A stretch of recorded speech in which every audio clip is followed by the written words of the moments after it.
मेरा नाम पिंटू है। मेरी उम्र 26 साल है। मैं महाराष्ट्र के नासिक से हूँ। मेरी भाभी का नाम सोना है। भैया भाभी और उनका 9 साल का बेटा मुंबई में रहते हैं। सोना एक गोरी 5.6 फीट लंबी 28 साल की सुंदर है। भैया मुंबई में जॉब करते हैं और भाभी ब्यूटी पार्लर चलाती हैं। और हर छुट्टी में उनका परिवार नासिक आता है। नासिक में हमारा बंगला है, उसमें मेरे मम्मी पापा और मैं रहते हैं। सोना भाभी और मेरे बीच में इस घटना की शुरुआत भाभी के नए सेलफोन लेने के बाद हो गई थी। भाभी और मेरे बीच में ज़्यादा लगाव नहीं था, मगर फ़ोन चैट से हमारी बातें शुरू हो गई। वो पूरा मेकअप करके अच्छी अच्छी प्रोफाइल पिक्स लगाकर रखने लगी और मैं उन पिक्स की तारीफ़ करता तो वो मुझसे बार बार पूछती कि फ़ोटो में क्या पसंद आया, मगर मैं खुलकर कहने से डरता था। बस बढ़िया है बोलकर बात टाल देता था। पार्लर में अकेली होने के कारण हमारी चैट बढ़ गई। फिर एक दिन छुट्टी मनाने के लिए उनका परिवार नासिक आ गया, काफ़ी दिनों बाद। इस बार जब मैं भाभी को देखा तो देखता ही रह गया। तब सोना भाभी ने ब्लू कलर की साड़ी, वाइट कलर का ब्लाउज पहना हुआ था। क्या बताऊं, मैं तो उस संगमरमर की मूर्ति को देखने में इतना खो गया कि मुझे अपना सुध-बुध ही नहीं रहा। भाभी ने मेरे मुंह में बने ओ को देखा तो भाभी मुस्कुरा उठी और मैं झेप कर अपने रूम में भाग गया। उस दिन से सोना भाभी को छुप छुप कर देखना मेरा शौक बन गया।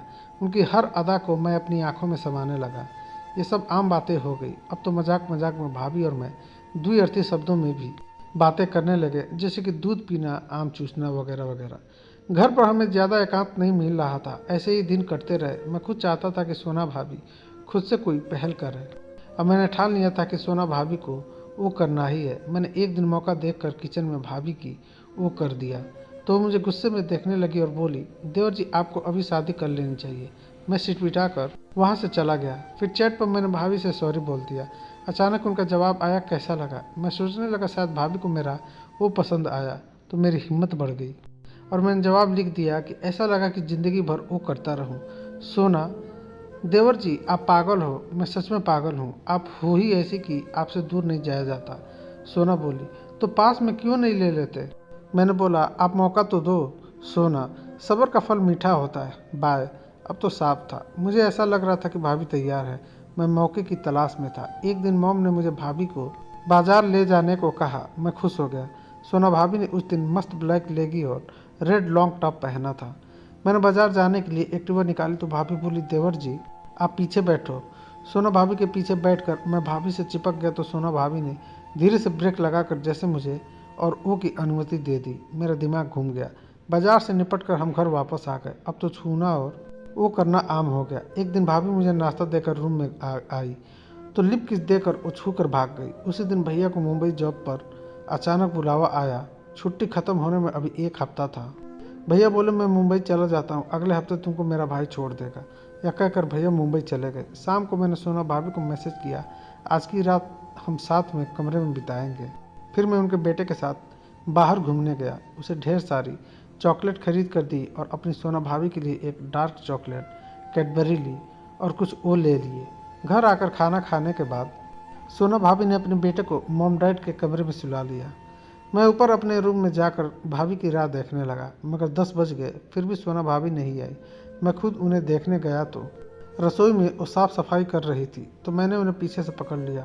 उन्होंने मुझे दूर ढकेला और डांटने लगी, हटो, मॉम डैड के सोने के बाद आती हूँ। ये बोलकर नटखट अंदाज में उन्होंने मुझे आंख मारी। मैं भी उसके मीठे लबों को रूम में आ गया। अभी भाभी सब काम निपटा कर नीचे मॉम डैड को पानी आदि देकर ऊपर अपने रूम में चली गई। अब मुझे एक एक लम्हा सालों से भारी लग रहा था। मैंने भाभी के रूम में जाने की ठानी मगर दरवाज़ा अंदर से लॉक था। मैंने भाभी को कॉल किया मगर उन्होंने फ़ोन नहीं उठाया। मैं अपने रूम में बिस्तर पर आंखें मूंद कर मासूस सा लेटा रहा।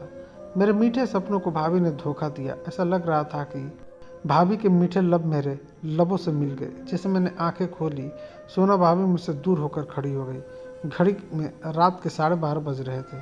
भाभी के बाल गीले थे। भाभी नहा कर आई थी। उन्होंने लेवेंडर कलर का नाइट सूट पहना हुआ था। हल्का सा काजल उनके चेहरे को 4 चांद लगा रहा था। चूंकि वो एक ब्यूटिशियन थी तो खुद को एक क़यामत जैसा बना रखा था। मैं मेरे बेड से लपक कर उठा और उनके पास को गया तो उन्होंने मुझे धक्का देकर बेड पर गिरा दिया। सोना भाभी मेरे लिए सज धज कर आई थी। उन्होंने आकर वो करना शुरू किया। उन्होंने मुझे कमरे की लाइट बंद करने की जिद की पर मैं नहीं माना। उनके खिलखिलाकर हंसने से मुझे नशा चढ़ रहा था। भाभी और मेरे चेहरे पर एक तृप्ति का भाव था।